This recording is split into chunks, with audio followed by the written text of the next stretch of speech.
Hey everyone, Professor McKinney here at Yellowstone National Park in Wyoming. Here at the canyon, which is really beautiful.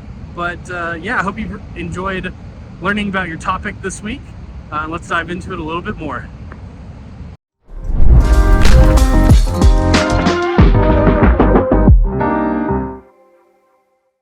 Hey Ben, how are you doing? Yeah, good, John. How's it going over there? It's going well. It's getting close to the evening hours for me, and I'm guessing it's the morning for you. Yeah, Um, I'm lining up for a nice day of surfing after this meeting, and summer's coming, so I'm pretty excited. that's great.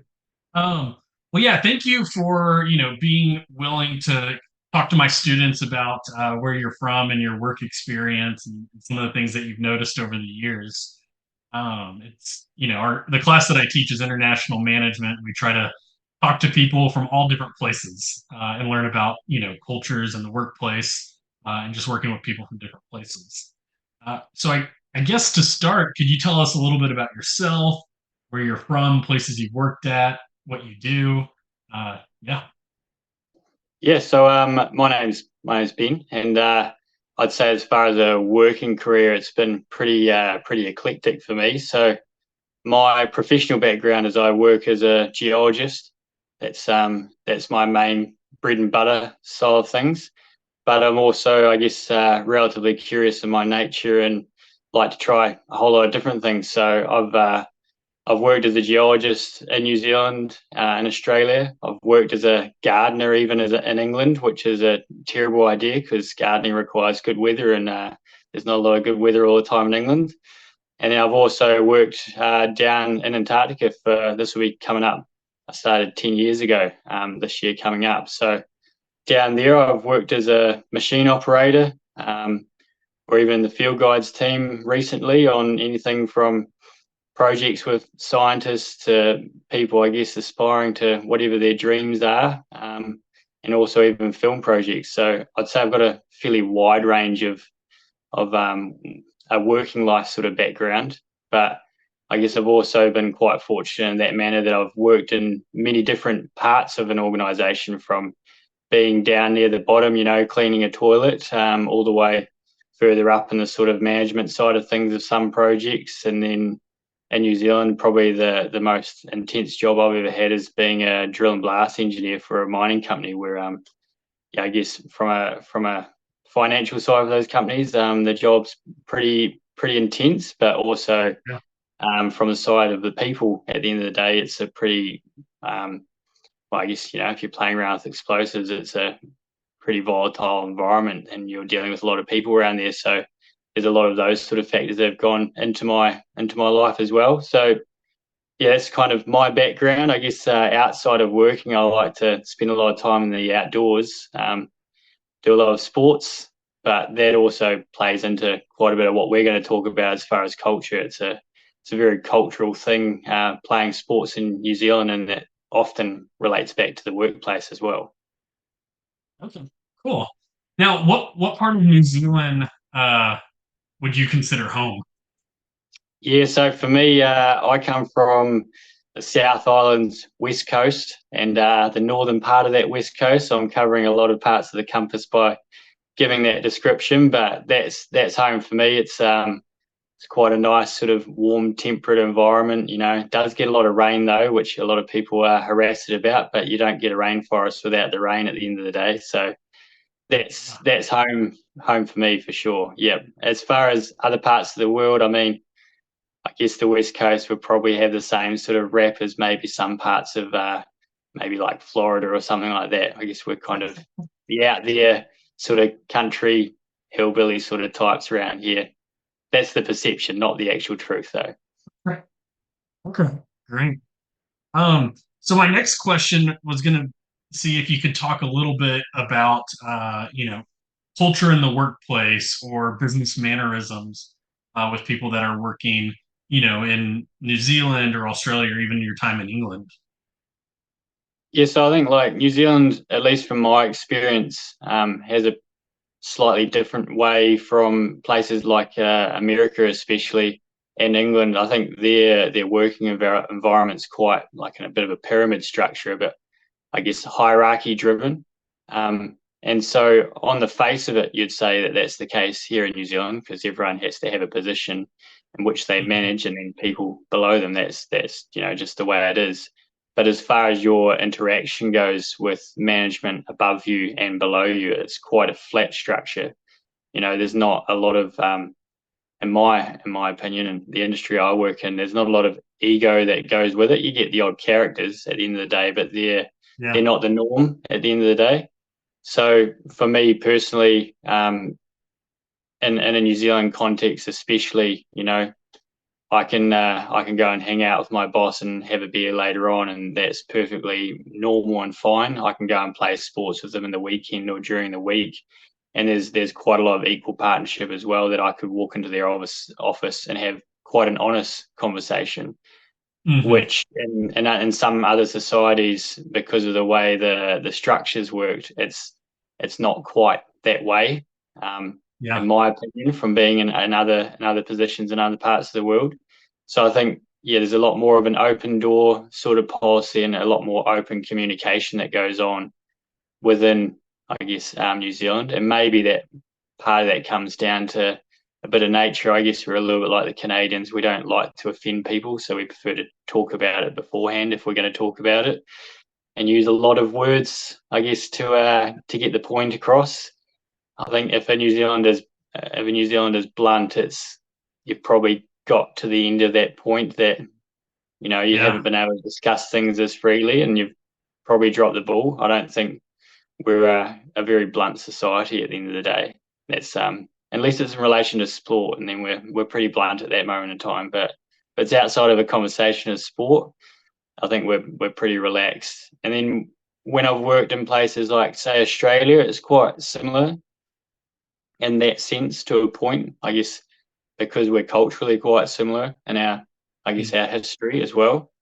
But there's definitely more of in my opinion, when I was there, more of a sort of hierarchical sort of structure of the way of the hoops you have to jump through to talk to certain people to then get to talk to the person you want to.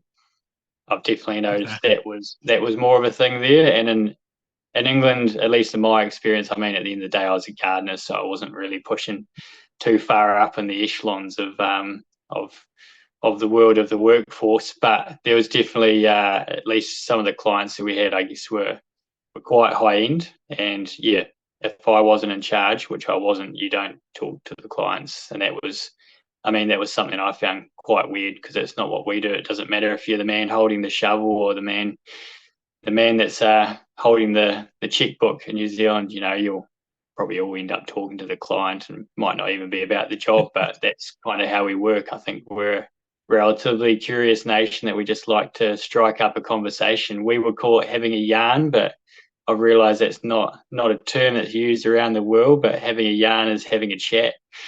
And as a country, that's what we like to do. Yeah, we're curious, not nosy, just curious. That's great. So in New Zealand, you can correct me if I'm wrong, but you're able to talk to anyone, no matter if they're the manager or someone really high up in the company, and then you get to go play rugby with them on the weekends and knock them around, right?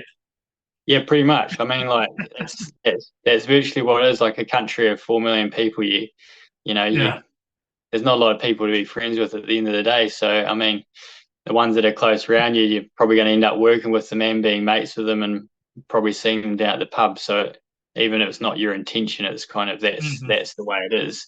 And I think growing up in a small place, especially, that's completely the norm.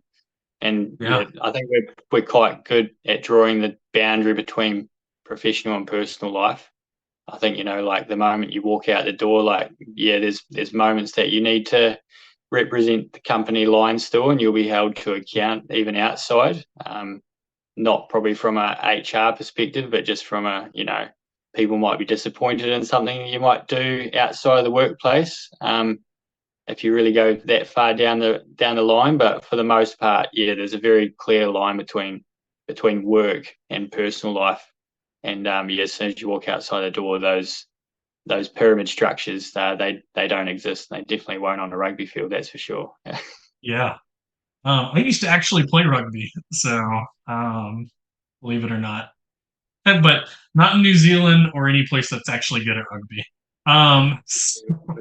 We've got some big players around here. I stopped playing when I was a bit younger as well because I Yeah, was fast, but I wasn't big. So there's a point where you have to stop. Yeah. for sure. Yeah, that's interesting what you said, when you were comparing New Zealand to Australia, how, it's similar, but in Australia, there's certain people you need to talk to first to get to other people. And then even with your time in England, it was like only the supervisors or the managers can talk to clients, right? Yeah, Um, and I think it's a cultural thing here in New Zealand as well that you can talk to anyone. Like you're not afraid to say hello. I mean, you go to some of the big cities of the world and you don't look at someone sort of thing, and you sit in the subway and mhm, you look down, but it's not really in our nature to do that. So I mean, it's very normal that you can sit down in a plane and just start talking to the person next to you. That's completely a normal thing to do, and it's not rude in our society to strike up the conversation. And most of the time, it always starts off like, "Where are you going? What are you doing?" Because I mean, like I said, we're not nosy, but we're pretty curious as far as a culture. We kind of want to know, yeah. and especially if someone has an accent, it probably sparks our interest even more. Of what are you doing here? Are you living here? Are you working here? Are you traveling? And part of it comes down to, I guess, there's a nature within us that we want you to have a good experience in our country as well. So if you're traveling or working here or you're new here, we like to, I guess, be relatively welcoming and be like, oh, you should go and see this or you should go and do that. And that's that is just completely part of the nature of the culture that I've realized when I leave here is not the same around the world at Mhm, all. yeah. One question I have, just kind of thinking about it. I know Australia and in New Zealand, people can go to each country and work there without having to get visas, or it's a really simple process, to my understanding. If you're Australian to work in New Zealand, or if you're from New Zealand to work in Australia, do you have like a lot of Australians that come over to work in New Zealand? And if so, how does that blend with the local culture of having a lot of people from Australia come over? Yeah, so I mean, yeah, you're bang on with the way that we can work over there. So it's a little bit like the EU at the end of the day. So yeah, we can jump. I can jump on a plane tomorrow and go and start working in Australia. There's obviously a few little documents that you have to get, for your bank Hmm. account and your tax. But yeah, the blanket is that I can go over there and work there, and they can come this way and do the same thing. So generally, what actually happens is us Kiwis go there because they pay us a lot more money. That's Yeah. kind of the way it is. But yep, we do end up with the Australians coming back the other way, mainly because there's a lot of business relations. So the companies in New Zealand and Australia, there's a lot of links between the companies. So there's a lot of opportunity for people to move countries within those companies. Um, yeah, I'd say again from my perspective in the mining world, or even in a few other jobs that I've done. Yeah, I mean, when Australian turns up, there's always that sort of jovial, tongue-in-cheek joking that goes along between two near countries, no different to Canada and America and all the rest. But Yeah. yeah, I'd say their way of working, especially in a working environment, is, like I said, quite structured, but it's also quite document driven. And when I first started working in the mining side of things, we were definitely quite loose here in New Zealand. We had a pretty big accident when I was only about 21 in one of the mines here, and a lot of people lost their lives. And that was a huge switch in the way that the company culture went along the lines of health and safety. And we actually use the Australians to come over here because they're just so good at it. Um, so there's a lot of them that came over, and we're far more aligned on that side of it these days than what we used to. So as far as differences now, there's really not a lot in that work environment. But the biggest difference is personality at the end of the day. Like I think New Zealanders are pretty reserved. We're not very loud and we're pretty relaxed, and don't like to make a lot of fuss about anything, and the Australians are a little bit different to us on that side of things. They're probably a bit Yeah. more vocal, and they can probably be a bit more blunt and robust as far as their conversation goes, and just their mannerisms. But I mean, when you grow up this close to those sort of countries, you understand that. That's where the tongue-in-cheek jokes come from more than anything. But yeah, it's Okay. definitely a different cultural dynamic, but not one that unbalances the ship, mainly because you're quite used to it. It's Hmm. not like, say, an American coming over to New Zealand, and that's, I mean, like from a working perspective, it's completely different. From my opinion, the cultural differences. Yeah. Have you seen a lot of Americans come over to New Zealand, and what are we like? Yeah, so like definitely met a lot of Americans here in New Zealand, and working wise as well. And yeah, I mean, I think sometimes you probably had a bit of a breath of fresh air about how we work. I mean, we still work hard and we still get the job done, but there's not the same sort of expectation from what I understand goes on in America, that especially your grads, you can kind of drive them into the ground. And if they survive through the first few years of being a grad or an intern, then they kind of come out the other end and probably have a fairly successful career. But we have a bit more of an approach that we prefer to go down the path of nurturing someone and being nice to them, which has a relatively positive effect. So I think, yeah, the Americans that I've met come along, they kind of realize that although the stresses of the environment are the same and the expectation of the outcomes are the same, for the goal, the way in which we approach it and the way we get Mhm. there is quite a lot different. So we still have, you know, KPIs to meet and targets to meet. There's no doubt about that. But we're just, if it's an unreal expectation to do something in 12 months that might take 18 months, then that discussion will actually be have. There's still a chance that the company will be like, we want it done in 12 months. And at that moment in time, you just kind of have to take it on the chin and do it, knuckle down and try and be smart about it. But I think we're a country that likes to look for efficient ways to do things rather than, just keep doing the same thing and driving ourselves into the ground. That's not really our nature. We like to be quite inventive with the way we do things, which I guess gives us this bit more relaxed mentality to how we work. Yeah.